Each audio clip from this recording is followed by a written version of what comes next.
Formation. তার সাথে আছেন উইং কমান্ডার মেহেদী। অন্যান্য 4টি বিমানে রয়েছেন wing commander Khaled, squadron Hasan, wing দেখতে কমান্ডার পাচ্ছি না কিছু।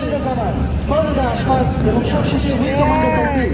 শুধু মণ্ডলী এরপরে এগিয়ে আসছে বাংলাদেশ বিমান বাহিনীর দেখতে পাচ্ছি না কিছু, আমি পিছিয়ে যাই। পরিবহন বিমানের বিকাটির আরেকটি ফরমেশন।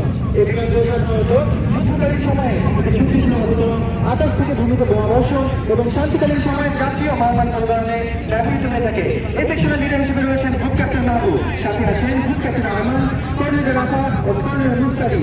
অন্য দুটি বিমানে রয়েছেন group captain Faisal, squadron leader Tariq ও ফ্লাইট লেফটেন্যান্ট সঞ্জিদা এবং group captain Mamun, wing commander Mahfuz ও স্কোয়াড লিডার সঞ্জয়না। দর্শক মন্ডলী, এখানে দেখতে পাচ্ছেন একটি L410 প্রশিক্ষণ বিমান এবং 4টি G120 থেকে প্রশিক্ষণ বিমানের সমন্বয়ে গঠিত আরেকটি এয়ারওয়েভ ফরমেশন। এই ফরমেশনটি G120 থেকে বিমান থেকে নেতৃত্ব দিচ্ছেন আজকের ফ্লাইপাসের ডেপুটি লিডার তৌহিদ, সাথে আছেন স্কোয়াড লিডার ইব্রাহিম। সম্মুখের L410 রয়েছেন